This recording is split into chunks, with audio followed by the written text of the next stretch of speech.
nos encanta concientizar acerca de temas que son importantes para la población general y, cómo no, pensar en asma, que es una condición altamente prevalente en nuestro país, en Latinoamérica, en todo el mundo. Hay un número importante de asmáticos que sufren. Es una condición agobiante porque es una enfermedad crónica, es una condición que no tiene cura, pero sí tiene tratamiento. Y hoy incluso estamos como médicos científicos buscando un concepto que se llama la remisión, que es tratar de dejar como en inactividad la enfermedad con algunas estrategias de manejo. Entonces, esta conferencia la hemos denominado Piensa en asma. Yo soy Javier Fajardo, especialista en medicina interna y neumología.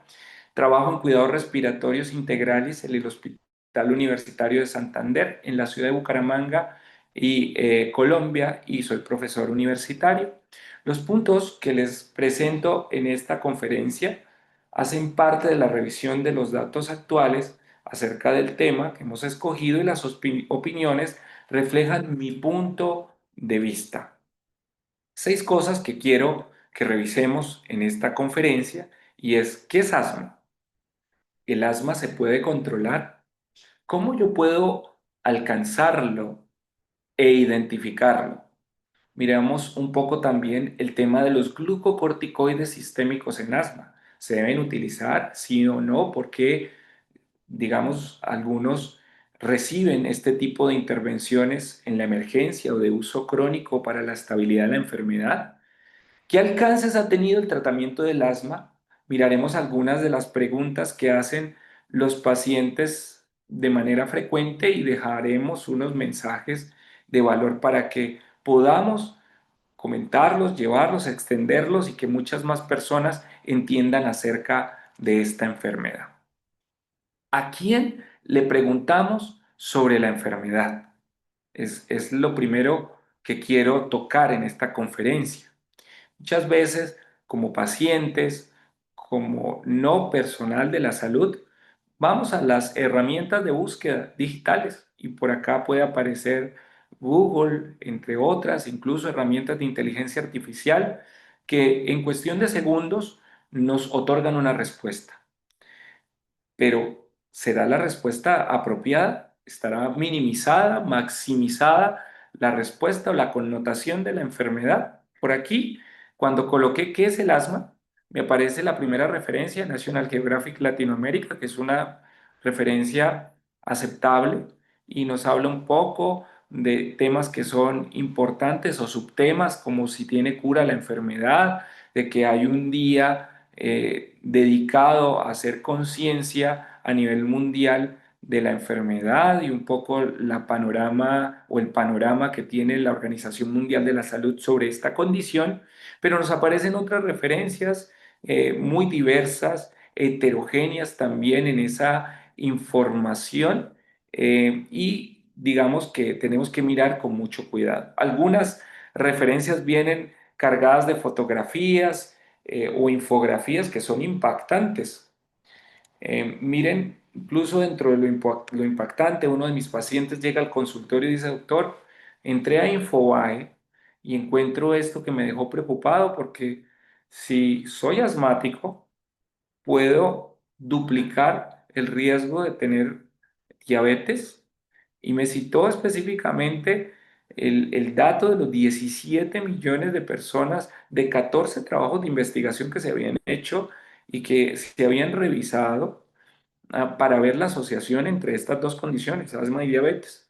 El paciente estaba bastante atemorizado en ese momento, pero empezamos a hablar, a explicar, digamos, relación entre la inflamación del asma y eventualmente lo que podría suceder con la diabetes, e incluso de algunos tratamientos con la presencia de diabetes. Y el paciente se fue más tranquilo y entendió que, digamos, estos titulares no pueden asumirse de manera rotunda, y que hay que mirarse, digamos, o hay que interpretarse a la luz de la consideración de la gente que está revisando, y en este caso los que somos expertos en el tema. Entonces, mucho cuidado también a quién le estamos preguntando sobre el asma, porque la información puede ser realmente bastante heterogénea. ¿Qué hacemos nosotros los médicos? Pues nos vamos a documentos que son importantes, y acá voy a citarles este que está en azulito, que se llama el Global o la Global Initiative for Asthma. Nosotros le llamamos por las siglas la GINA. No es una guía de práctica clínica, es una normativa, por decirlo así, o una iniciativa en donde se hace una revisión de la evidencia o los documentos que van saliendo sobre la enfermedad en términos de diagnóstico, de tratamiento, de seguimiento, y pues permite que todos en el mundo, los que tratamos, los que cuidamos pacientes con asma, como que hablemos el mismo idioma en estos aspectos que he señalado.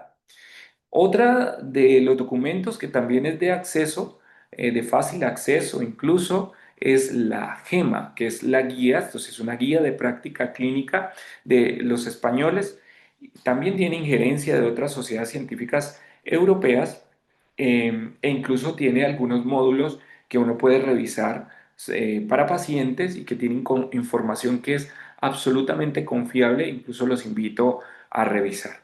En Latinoamérica tenemos nuestra Asociación Latinoamericana del Tórax que nos presenta algunos documentos, como en este caso, las guías de asma grave, incluso una versión de bolsillo simplificada para tener esos datos de importancia de una de las condiciones dentro del asma. Estamos hablando más o menos entre el 5, 7%, menos del 10% de todos los asmáticos tienen asma grave, que es una enfermedad con alta carga de morbilidad e incluso mortalidad y que exige una fuerte inversión, un consumo importante de recursos y pues digamos esto nos ayuda a unificar ese lenguaje para la evaluación y el seguimiento de los pacientes.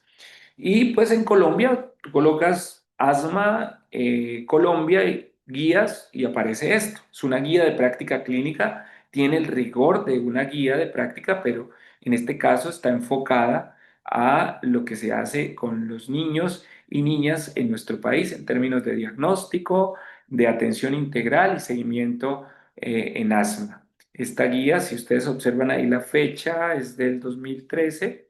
En este momento se están haciendo esfuerzos por nuestra sociedad científica por sacar documentos, de hacer actualizaciones periódicamente para que a la luz de lo que vemos en Colombia o hacemos en Colombia, pues los resultados terminen siendo los mejores para nuestros pacientes.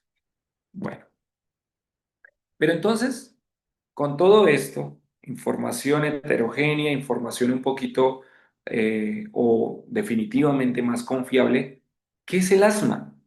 El asma, primero, es una enfermedad del aparato respiratorio.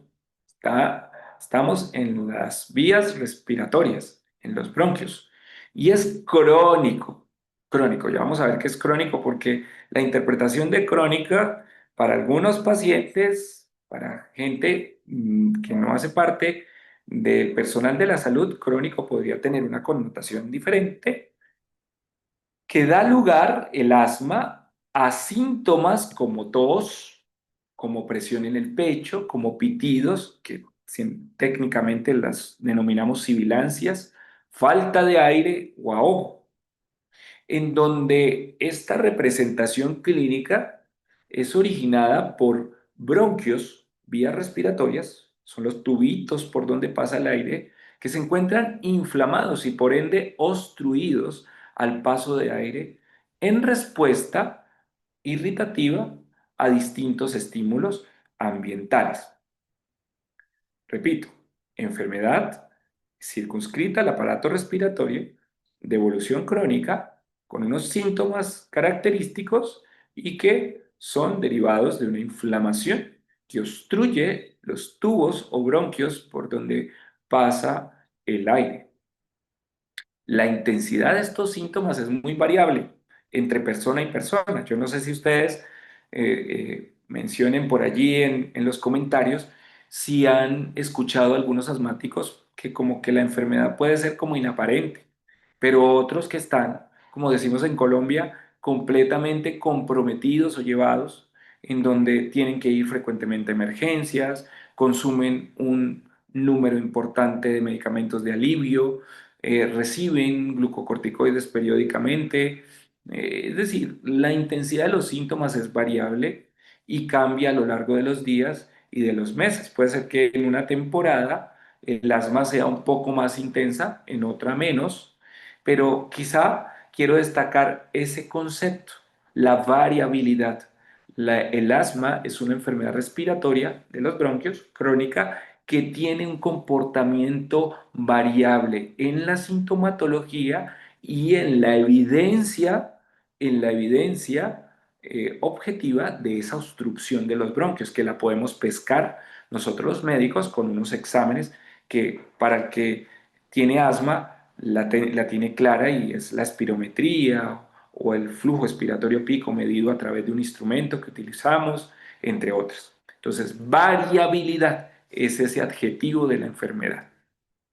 Bueno, ahora, sus- hagamos la sustracción literal desde la GINA, desde la normativa del Global Initiative para el manejo del asma.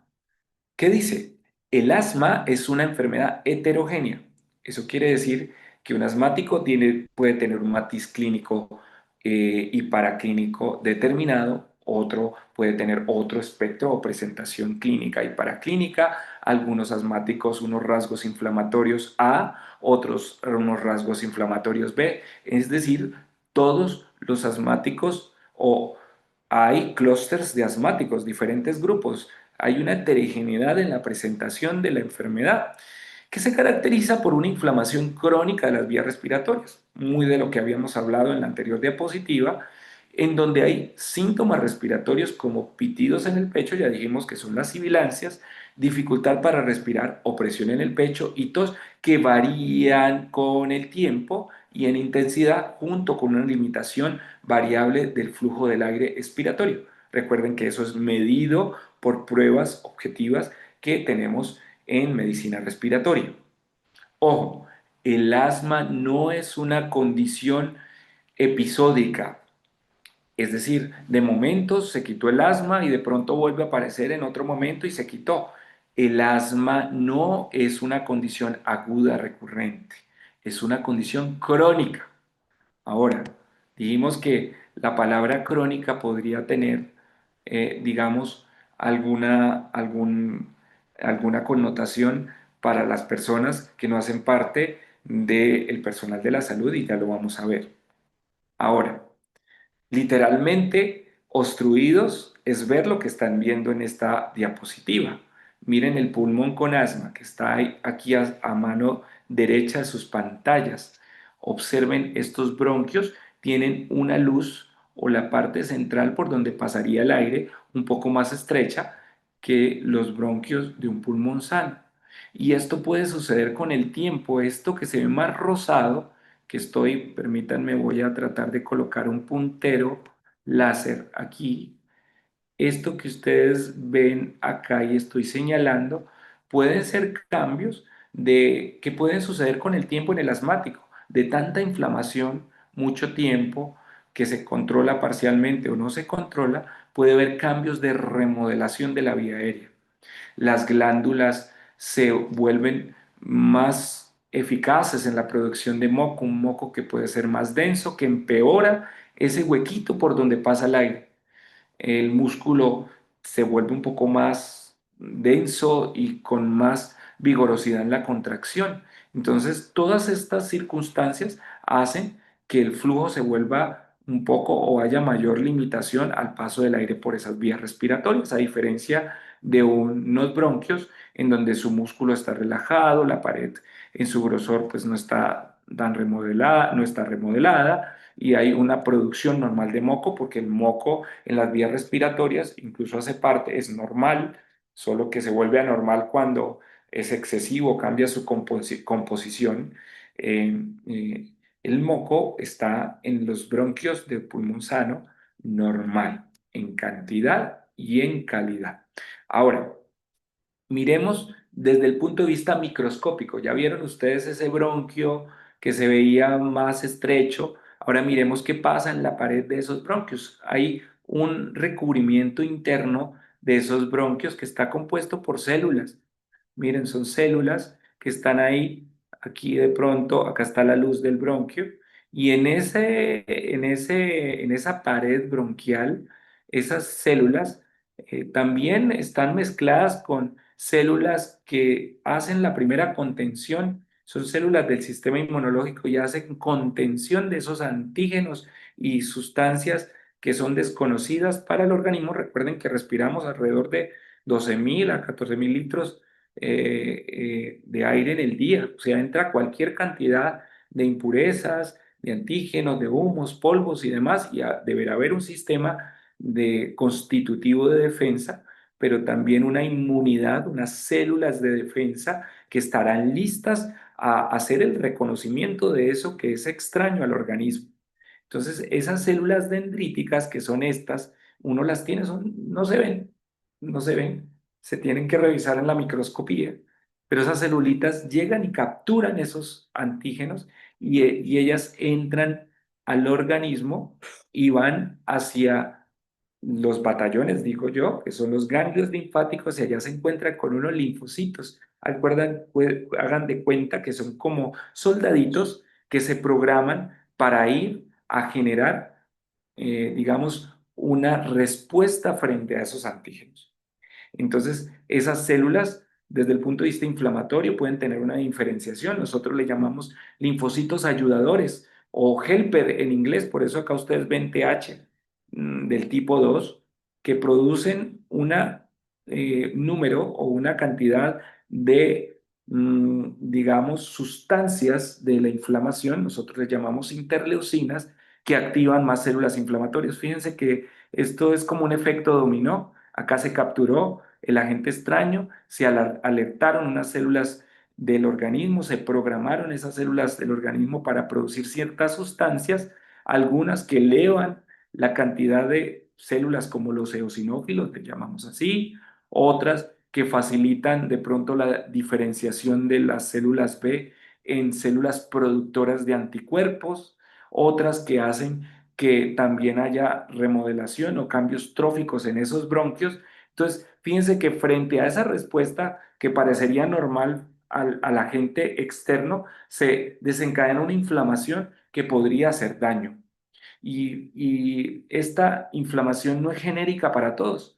Habrá unos que tienen más producción de eosinófilos, de células de este tipo, habrá otros que tendrán más anticuerpos de la alergia circulando en el cuerpo, habrá otros que no tienen esta inflamación, sino otro tipo de inflamación de otro tipo de linfocitos. Es decir, por eso hablábamos de que esto es una enfermedad heterogénea, variable entre ciertas personas. Esto sucede en la fase temprana. Fíjense, en la fase tardía, acá lo que puede suceder, la broncoconstricción, la inflamación que deriva en broncoconstricción, es decir, cerramiento de los bronquios, hiperproducción de moco, tapones de moco, inflamación y remodelación en términos generales. Ahora, hablamos de esa heterogeneidad, pero para ser más, digamos, un poco más específicos, se le han colocado apellidos al asma. Un neumólogo, el doctor Kolodenko de Argentina, habla de que termina una de sus conferencias hace unos años con esta frase: adiós al asma, bienvenidas las asmas. Y probablemente cuando él habla de asmas, habla de esa heterogeneidad y de los apellidos que adquieren ciertos asmáticos. Hay pacientes que su presentación clínica son asmáticos alérgicos. Fíjense que no todos los asmáticos son alérgicos, pero sí un porcentaje muy significativo. Estamos hablando del 60-70% de pacientes que pueden tener estos rasgos alérgicos, y son personas que empiezan un poco, digamos, más temprano en la infancia, la enfermedad, tienen historia familiar, responden bien al tratamiento. Pero hay asmáticos no alérgicos que no está asociado a esta entidad, tienen menos respuestas a la terapia. Hay gente que inicia con el asma ya en la adultez. No es una enfermedad solo de niños, puede empezar, digamos, después de los 40 años, incluso a veces relacionado con actividades laborales. Hay asma en donde hay persistente obstrucción. Recuerden que hablábamos de una enfermedad variable, pero a veces uno hace una espirometría y siempre los bronquios aparecen de acuerdo a los registros numéricos tapados, tapados. A ese asma le llamamos con limitación persistente al flujo. Y es cuando la duración es prolongada, puede haber limitación que es persistente o reversible de manera incompleta. Es decir, probablemente refleja un poco esa remodelación de la cual hemos hablado. Y hay también otro fenotipo que está asociado a la obesidad. También tiene una respuesta errática al tratamiento. Recordemos que la obesidad es una enfermedad inflamatoria en algunas personas en gran magnitud y esa producción de leptina por parte del tejido graso estrecha los bronquios, la adiponectina que produce nuestro tejido graso en el tejido de una persona graso, de una persona obesa con inflamación puede escasear la adiponectina, o sea, menos antiinflamación y en este caso en los bronquios, lo cual deriva también en que la enfermedad pegue un poco más duro. Entonces, estos fenotipos han sido descritos, se ha hablado también de acuerdo a la celularidad que tienen los pacientes en el esputo, si tienen pocas células, si tienen muchas células, si tienen más neutrófilos, más eosinófilos, es decir, se han tratado de agrupar esos tipos de asma. Ya estamos hablando de asmas entonces. Así que esto de hablar de asmas nos ha abierto el campo a pensar de que todos no deben tratarse de la misma manera. Probablemente unos, frente a sus rasgos fenotípicos, pueden responder mejor a unos tratamientos. Miren también otra forma de denominar el asma, asma del tipo 2 y asma del tipo no 2 o no tipo 2. O para fines prácticos hablamos asma con representación TH2 alta y TH2 baja, por lo que hablamos de las celulitas, de las células helper 12. Entonces habrán personas que tienen más inflamación por esas células, otras con menos inflamación. Entonces, por ejemplo, los que tienen más inflamación de las celulitas del tipo 2 tendrán asma alérgica, asma de inicio tardía, de pronto asma o enfermedad respiratoria que empeora con la aspirina o los AINES, asma inducida por el ejercicio. Este asma del tipo 2 suele iniciar más temprano en la vida que, por ejemplo, las personas que tienen menos representación de esas células eh, de esas células TH1 de pronto o que no sean TH2. Por allí están los pacientes con obesidad, los que tienen poca celularidad en el esputo o, por ejemplo, el asma neutrofílico relacionado al tabaquismo, como lo mencionan aquí, pueden tener menos expresión por este tipo de inflamación. Ojo, nota, no solo la historia clínica, las pruebas objetivan la presencia de asma. Entonces, si bien el asma se diagnostica desde el punto de vista clínico por unos síntomas características, hablamos de tos, de pitidos en el pecho, de opresión en el pecho, de falta de aire, hay que descartar diferenciales, pero hay que hacer pruebas. La espirometría es absolutamente clara y clave. Así que si usted es asmático y nunca le han hecho una espirometría, es el momento de exigirla y hacerla, porque ahí nos permite primero definirla objetivamente, la enfermedad, y mirar algunas variables que tienen implicación pronóstica. Ya dijimos que hay un asma con obstrucción persistente, entonces hay algunos asmáticos que tendrán algunos hallazgos espirométricos determinados. Y algunos asmáticos, por ejemplo, que están en el tratamiento y tienen algunos rasgos de reversibilidad persistente, que nos hablan quizá de pronto que esa inflamación no ha sido plenamente intervenida o reducida a la mínima expresión. Y hay otras pruebas que también se permiten, digamos, de alguna manera complementar esa hipótesis desde el punto de vista sintomático. Ahora, crónico. Lo que asume a veces la gente es que crónico es que es una enfermedad agobiante, pero lo que realmente es que cronicidad hace referencia a la evolución o tiempo que perdura o que dura la enfermedad. Entonces, cronicidad hace referencia a una enfermedad de largo tiempo o que es incurable, pero tratable en el caso del asma. Una enfermedad crónica suele necesitar tratamiento y seguimiento de largo plazo. Así que cuando las personas, permítanme acá que no me deja mirar el puntero, la diapositiva, voy a correr este cuadrito. Cuando una enfermedad suele necesitar tratamiento de largo plazo, hay factores que influencian que se utilice o no los tratamientos. Y muchos de ustedes escriban allí en el chat.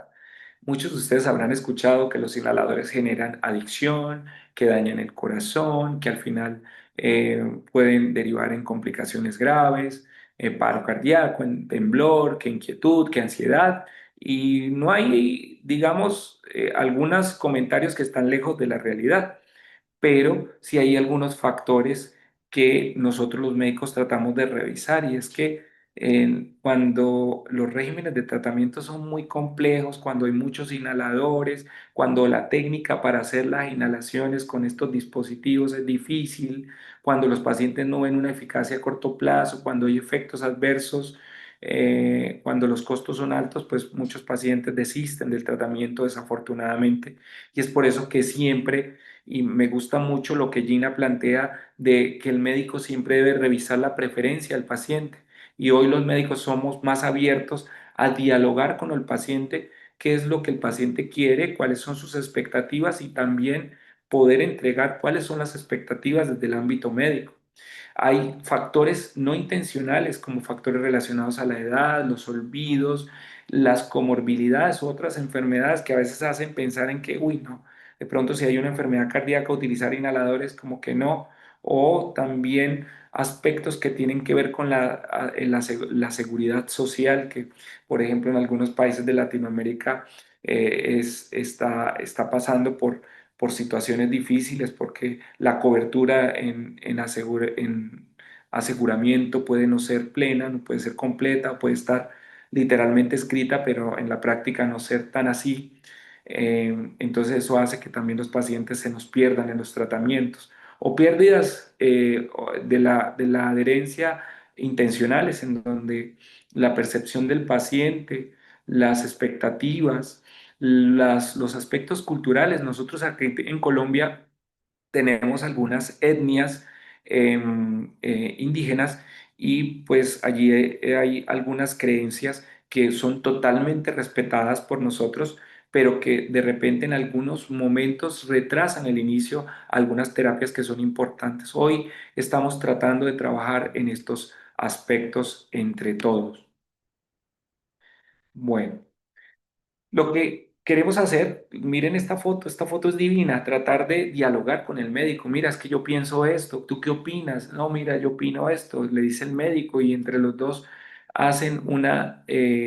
toman una decisión, digamos, apropiada. De pronto más adelante llegará una vigilancia un poco más estrecha de la administración de esos medicamentos. El hecho también de tener en el equipo de salud otras personas que también proporcionen información de valor, enfermeras, farmacéuticas, promotores de salud que están en lugares apartados. Por ejemplo, en Colombia tenemos esa y figura que lleva información de promoción y prevención en salud, de prevención en enfermedad, y van a los lugares más apartados. Y tener ese contacto siempre estrecho es lo que quisiéramos tener todos, y por eso hoy en nuestros medios hay programas de atención integral. Algunas instituciones han creado programas que aseguran ese seguimiento un poco más estrecho. ¿Cómo sabemos que estamos controlados del asma?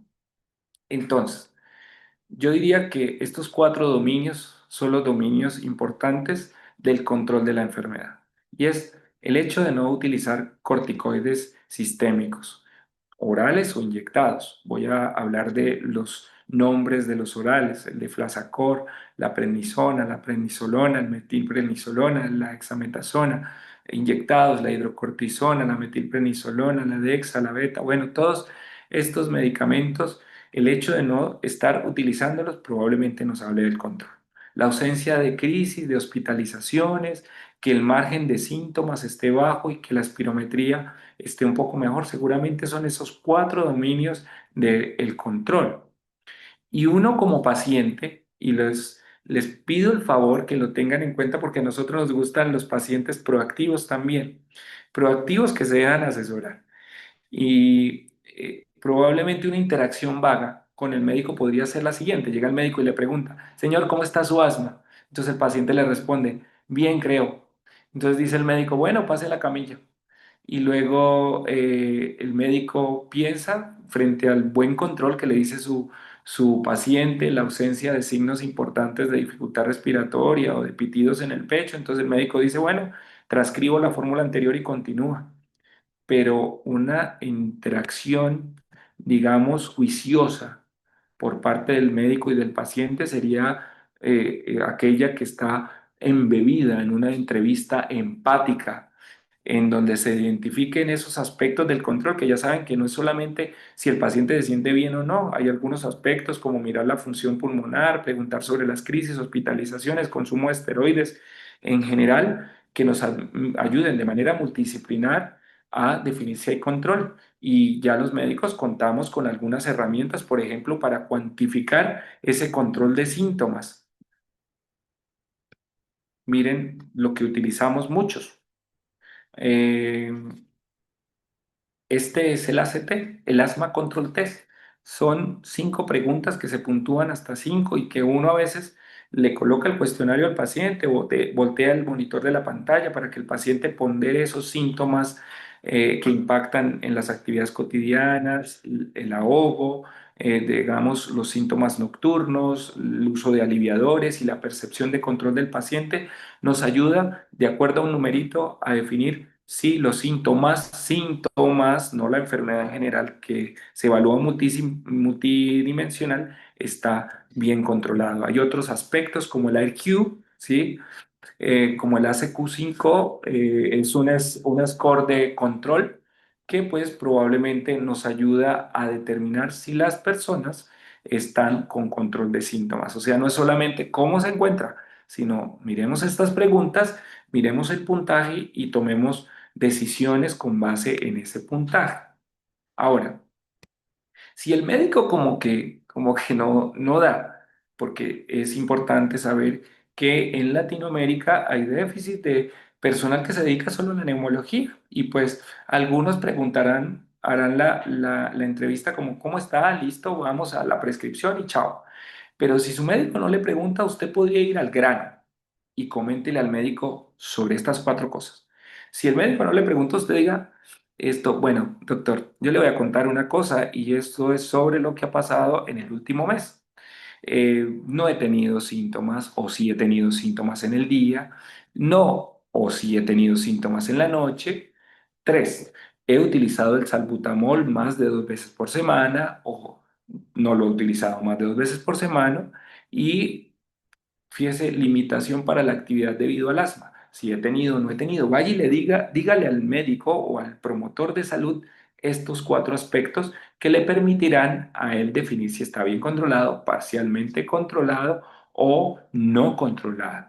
Entonces, 4 cosas: síntomas diurnos más de 2 veces por semana, alguna noche afectada por el asma, salbutamol más de 2 veces por semana, o bueno, si no es salbutamol, bromuro de ipratropio o algún otro aliviador que utilice nebulizaciones, por ejemplo, con salbutamol o con combinación. En Colombia tenemos el Verodual, que es la combinación de fenoterol con ipratropio, que entre más se utilice, pues habrá que la enfermedad no está controlada en síntomas y limitación de alguna actividad por el asma. Coméntele al médico eso y le dará un poco más de contexto acerca del control de la enfermedad.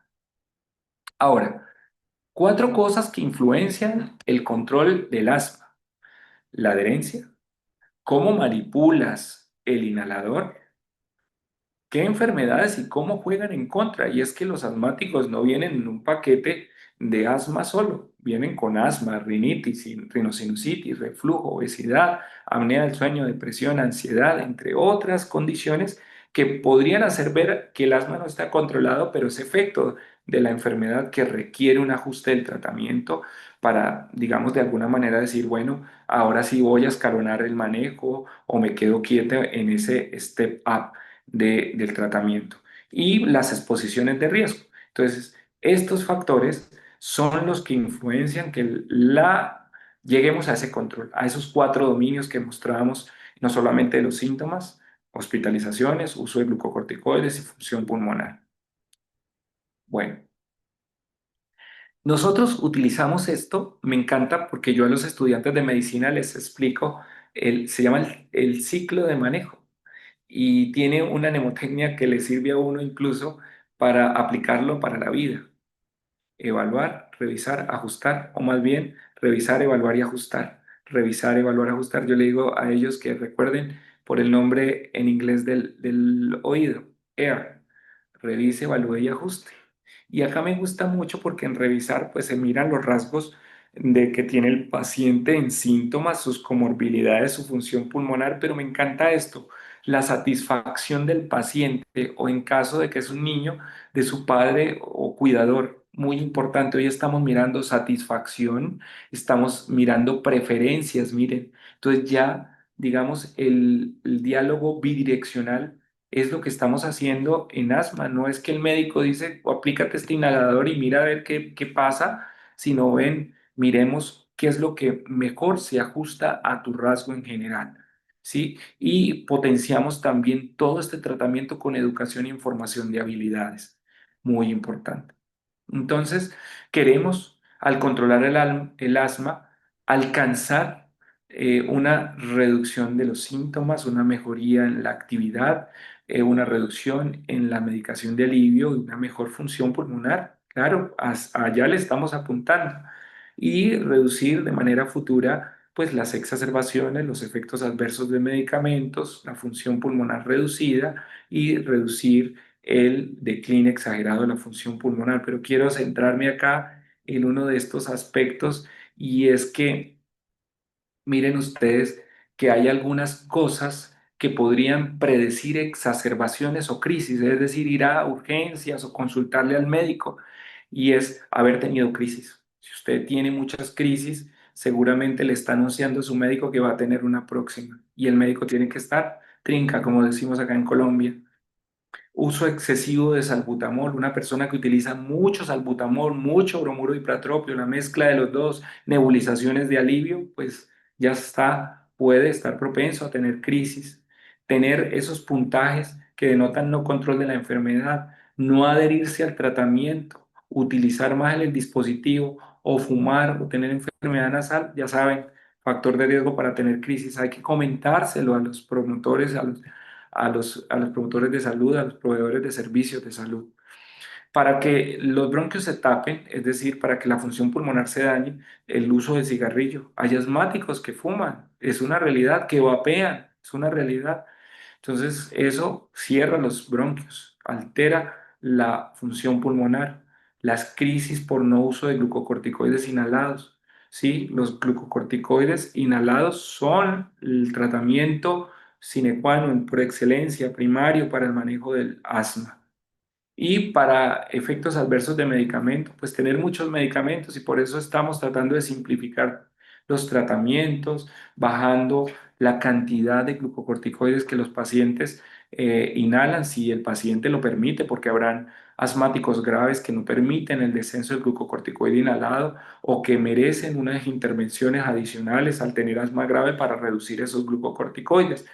Porque es que fíjense que los medicamentos pueden derivar en algunas complicaciones y ahí sí es donde me quiero sentar en este momento, porque los glucocorticoides, cuando se utilizan de manera sistémica, es decir, esa famosa dexametasona que usted va a la farmacia y se la aplican, esa famosa betametasona, esas 5 tableticas, una por día por 5 días para que se quite el asma, pues pueden a la larga derivar en fracturas, en obesidad, en ansiedad, depresión, insomnio, en problemas de las glándulas suprarrenales y acá, como en el caso del paciente que me preguntaba, ¿puedo tener diabetes? Puede determinar por efecto del consumo deliberado de estos medicamentos en diabetes. Estamos hablando de los corticoides orales o inyectados en problemas cardiovasculares, aumento del riesgo de infección, problemas oculares y úlceras gastrointestinales. Entonces, ojo, que esto que estamos mostrando acá, ojalá sea bajo la indicación de personal de la salud, de médicos, no simplemente al ir a una farmacia y decir, aplíqueme algo para la inflamación para estar mejor rápidamente. Ahora, esto es todo lo que tenemos y fíjense que hay unos medicamentos que se utilizan frecuentemente inyectados y es la dexametasona y la betametasona. Tienen un tiempo de acción que puede durar, puede ser de larga duración. Entonces la persona pensará que solamente le hizo efecto durante el día que se la aplicó o los 3 o 5 días que se lo tomó, pero puede tener un efecto, digamos, durante días o semanas y por allí poder tener esos efectos adversos que perturban la calidad de vida. Y el uso crónico definitivamente de los glucocorticoides derivará en esta apariencia. No sé si les parece de pronto a alguien que hayan visto por ahí en la calle o sea su experiencia, pero puede los glucocorticoides sistémicos derivar o el uso crónico de altas dosis de esteroide inhalado eh, eh, con corticoides sistémicos derivar en manchas rojas en la piel, insomnio, cataratas, cara de luna llena, les llamamos así, ronquera, infecciones respiratorias, obesidad hacia la barriga, hacia la panza o hacia la parte baja de la cadera, estrías, osteoporosis, problemas musculares, manchas sanguíneas en la piel, bueno, una cantidad de cosas que son realmente preocupantes. Entonces, mucho cuidado con la automedicación. En Colombia o en mi región, no sé si en otras partes de Colombia, creo que sí, a esta combinación peligrosísima le llaman el matrimonio y es la combinación de diclofenaco con dexametasona. Deme algo para la gripa, por favor, le dicen algunos farmacéuticos y ellos vienen y tome inyectado uno de cada ampolla. Y esto pues termina generando sendos problemas. Entonces, ojo, no automedicarse, que la utilización de medicamentos por iniciativa propia sin supervisión en el diagnóstico, la prescripción o el tratamiento, porque no estás o estamos exentos de riesgo con esta consideración. Hay toxicidad, no se obtiene el efecto deseado, interacciones medicamentosas, dependencia, adicción, con algunos no es el caso de lo que estamos hablando, pero la automedicación en general pues debe pasar a un lado. Y el médico quizá podría dar este plan de acción, lo llamamos así, es un plan de acción que le permite a los pacientes, digamos, poder autogestionar su enfermedad en casa y si usted no lo tiene y es asmático, podría conversarlo con su experto en medicina respiratoria y seguramente le va a ser de mucha utilidad. ¿Qué preguntas en consulta escuchamos? ¿Puedo usar el tratamiento de control para el asma solo o a necesidad? La idea, solo a necesidad, perdón, y es que el tratamiento controlador del asma debe aplicarse incluso para los pacientes con asma leve. En estos casos, algunos regímenes de tratamiento para los pacientes con asma leve podría ser a necesidad en la combinación de formoterol con un glucocorticoide, pero en general los pacientes a veces deben aplicarse o en la mayoría de los casos deben aplicarse su tratamiento de manera constante. ¿Es posible curarse el asma al desarrollarse o en algún momento de la vida? Seguramente algunos asmáticos pueden entrar en remisión espontánea al inicio de la adolescencia. Tuvieron la enfermedad en la infancia y en algún momento dejaron de presentarla, pero otros se vuelven oligosintomáticos o con muy baja intensidad los síntomas y de repente por no percibir los síntomas o no comentarlos en las consultas necesarias médicas, pues terminarán teniendo problemas a largo plazo. ¿Puede tener mascotas si soy asmático? Pues claro que sí, solo que pues están las consideraciones de algunos pacientes alérgicos que frente a la alergia a determinado mascota, pues podría ser susceptible a algún tratamiento que permita o favorezca la convivencia. ¿El tratamiento del asma genera dependencia o daña el corazón? Definitivamente no. Esto no es de dependencia, esto es de necesidad. Y pues seguramente a veces podrían haber palpitaciones con algunos de los medicamentos o esas sensaciones de anormalidad aquí en el pecho que seguramente redundarán en un efecto transitorio tras la aplicación del medicamento. Ojo, en mayor medida aparecen cuando se sobreutiliza el aliviador, por ejemplo, el salbutamol, el albuterol o incluso el bromuro de ipratropio, síntomas que generan resequedad, entre otras cosas. ¿Las vacunas contra gérmenes respiratorios derivan en crisis asmáticas? No. La vacuna del virus de la influenza hoy en día está hecha en nuestro medio por virus inactivos. No tendría por qué generar la enfermedad. Lo que sí está claro es que reduce la frecuencia de exacerbaciones o crisis. Todos los años el asmático debe colocarse la vacuna contra la influenza. ¿Es posible hacer actividad física moderada a vigorosa si tengo asma? Seguramente, si el asma está adecuadamente controlado y bajo seguimiento médico. No sé si recuerdan el caso del ciclista de alto rendimiento Froome, era asmático, incluso dio positivo en el doping, el dopaje por el uso de albuterol, pero fíjense que podía hacer actividad física sin problema. Entonces, si yo estoy bien controlado, seguramente voy a tener una enfermedad que me puede permitir vivir, digamos, de manera aceptable o adecuada y poder hacer actividad física. ¿Debo comprar un nebulizador para manejar los episodios agudos en casa? Son preferencias, pero en ocasiones no es necesario tener, digamos, un nebulizador. Sí es muy importante tener en cuenta la técnica de aplicación del inhalador. Si es para rescate, el de rescate, aplicarlo si es por preferencia y fácil manipulación con la inhalocámara. Y si te encuentras controlados, ¿podrías suspender el manejo y dejar de asistir al médico? No, no, esto es peligrosísimo, porque el medicamento de control lleva al estado de control y ese estado de control podría revertirse al suspender el tratamiento. Los ajustes del tratamiento deberán solo ser hechos por el médico tratante. Entonces, el asma es una enfermedad crónica, merece tratamiento y seguimiento juicioso. El control del asma no solo tiene que ver con la reducción del caudal de síntomas, los glucocorticoides inhalados, ojo, son la piedra angular del tratamiento farmacológico del asma y los sistémicos, es decir, los que se toman o que se inyectan, pueden utilizarse en la crisis o en enfermedad grave en una minoría de pacientes. Sin embargo, hay riesgo de efectos adversos y por eso hoy día hay algunas intervenciones que hacemos en asma grave, como el utilizar terapia biológica para no derivar en estos efectos adversos y llevar incluso a un estado de remisión, es decir, de inactividad de la enfermedad a ciertos pacientes. Ojo, asma grave.